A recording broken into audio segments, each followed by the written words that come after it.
వరంగల్, ఖమ్మం, నల్గొండ పట్టభద్రుల నియోజకవర్గ ఎన్నికల షెడ్యూల్ను కేంద్ర ఎన్నికల సంఘం ప్రకటించిందని జిల్లా కలెక్టర్, జిల్లా ఎన్నికల అధికారి దాసరి హరిచందన తెలిపారు. పట్టభద్రుల ఎమ్మెల్సీ ఎన్నికల నిర్వహణకు అన్ని రాజకీయ పార్టీలు పూర్తి సహకారం అందించాలని కోరారు. పట్టభద్రుల ఎమ్మెల్సీ ఎన్నికల నిర్వహణ విషయమై రాజకీయ పార్టీల ప్రతినిధులతో జిల్లా కలెక్టర్ కార్యాలయంలోని సమావేశ మందిరంలో జిల్లా కలెక్టర్, జిల్లా ఎన్నికల అధికారి దాసరి హరిచందన సమావేశం నిర్వహించారు.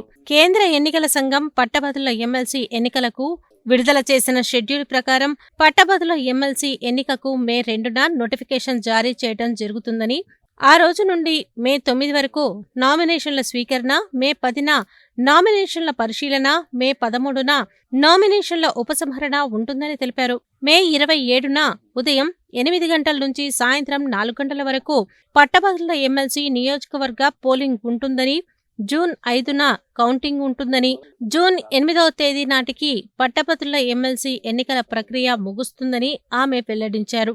ఈ ఎన్నికలకు సంబంధించి నల్గొండ జిల్లా కలెక్టర్ రిటర్నింగ్ అధికారిగా వ్యవహరించడం జరుగుతుందని, 12 జిల్లాల్లో పట్టభద్రుల ఎమ్మెల్సీ ఎన్నికలకు సంబంధించి పోలింగ్ కేంద్రాలు, ఓటర్లు ఉంటారని, 37 మంది ఏఆర్ఓలు పట్టభద్రుల ఎమ్మెల్సీ ఎన్నికల ఏఆర్ఓలుగా వ్యవహరిస్తారని తెలిపారు. పట్టభద్రుల ఎమ్మెల్సీ ఎన్నికల సందర్భంగా 600 పోలింగ్ కేంద్రాలను ఏర్పాటు చేయడం జరిగిందని, 1400కు పైబడి ఉన్న పోలింగ్ కేంద్రాలను సంబంధించి ఆక్సిలరీ పోలింగ్ కేంద్రాలు ఏర్పాటు చేసేందుకు ఎన్నికల కమిషన్కు ప్రతిపాదించటం జరిగిందని, ఆ వివరాలు రావాల్సి ఉందని ఆమె వివరించారు.